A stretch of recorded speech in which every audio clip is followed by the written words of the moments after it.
이 부분은 자녀를 가지신 부모님들에게 굉장히 도움이 될 수 있는 부분입니다. 아이의 뇌는 출생 직후부터 신경세포 간의 시냅스 연결이 급속하게 늘어납니다. 생후 2년이 되면 시냅스 연결의 숫자가 최고 수준에 다다릅니다. 그 이후부터는 자주 사용하는 연결망은 더 강화되고 사용하지 않는 시냅스 연결은 끊어지고 정리가 됩니다. 이른바 가지치기가 일어나는 것이죠. 성인이 되어도 이 가지치기는 계속 일어납니다. 죽을 때까지 우리의 뇌는 가지치기를 해요. 적절한 환경에서 자주 사용되는 신경세포와 신경망은 점점 더 강화되고 새롭게 만들어지기도 합니다. 그러나 사용되지 않는 연결망은 사라지거나 덜 발달하죠. 우리의 환경은 매 순간 변하기 때문에 우리의 뇌의 신경망 또한 쉴 수 없는 것 같기도 해요. 이 가지치기 과정에서 대인 소통은 커다란 영향을 미칩니다. 인간의 뇌는 전체 신경망의 6분의 5가 출생 이후에 형성이 되는데요. 감정 조절, 주의 집중, 행동 조절 등과 같은 능력이 출생 이후에 형성이 되는 거예요. 아이와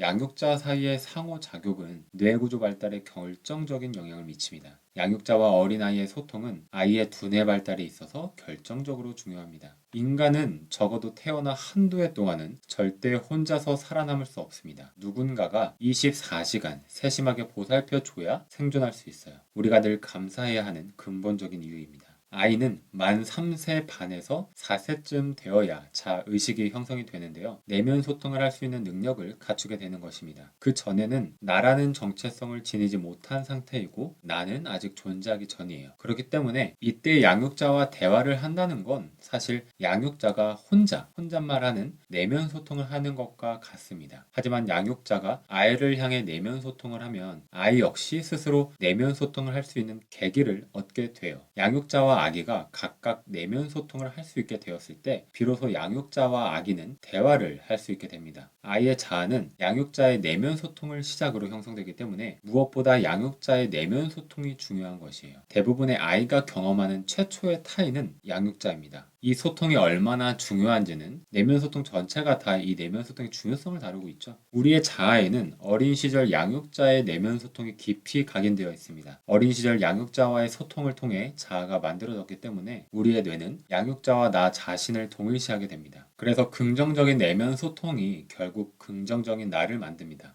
자기가치감이 높아지고 회복 탄력성이 강해져요. 마음 근력을 강화하기 위해서는 이 긍정적인 목소리를 계속 나에게 들려주어야 합니다. 스스로의 목소리를 자기 자신에게 이야기해주는 것은 매우 효과적인 내면 소통 훈련입니다. 이런 긍정적인 셀프 토크는 특히 감사하기 훈련이나 자기 긍정 등과 결합을 하면 전전두 피질 신경망의 활성화 효과를 보입니다. 이 내면 소통 책은 굉장히 두꺼운 이유가 있습니다. 그것은 교수님께서 굉장히 다양한 표현으로, 다양한 측면으로 이야기를 하고 있기 때문인데요. 지금 이 부분도 이해를 돕기 위해 말하고 있습니다. 실제 말다툼을 하는 순간은 계기를 제공할 뿐이죠. 더 큰 문제는 혼자서 머릿속으로 부정적인 상상소통의 내용을 끊임없이 반복하는 데 있습니다. 그러니까 누군가의 말다툼이 계기는 될 수 있어요. 그런데 그것보다 우리에게 더 크게 작용하는 것은 그 계기를 통해서 우리가 어떤 생각을 반복적으로 함으로 증폭시키느냐에 있습니다. 저는 이번 영상을 준비를 하면서 이런 단어가 좀 생각이 났어요.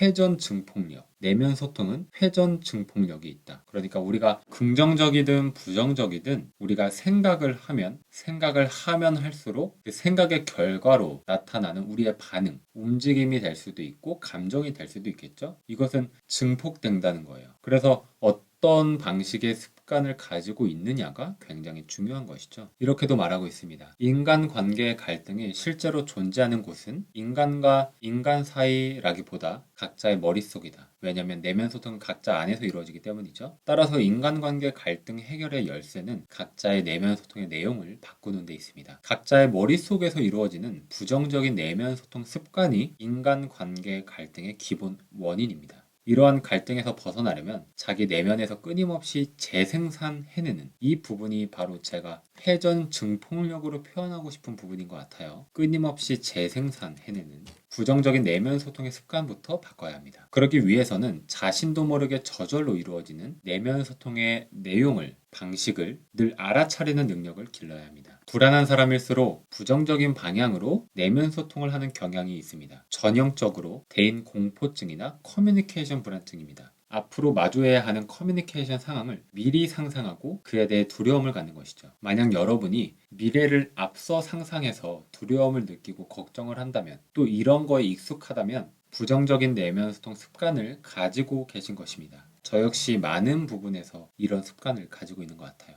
그런데 이렇지 않고 만약 나는 미래를 상상할 때 기대가 되고 흥분이 되고 설레기까지 한다면 긍정적인 내면 소통 습관을 가지고 계신 분입니다. 저도 이런 습관을 가졌으면 좋겠습니다. 만약에 정말로 이런 긍정적인 내면 소통을 가진 분이라면 어떨까요? 성공한 분들을 보면 다 이런 습관을 가지고 계신 것 같아요. 도전에 거침이 없고 망설임이 없을 것 같아요. 뭐든지 내가 생각을 하면 다 이뤄낼 수 있을 거라는 믿음이 굉장히 확신에 찬 사람일 거라고 생각을 합니다.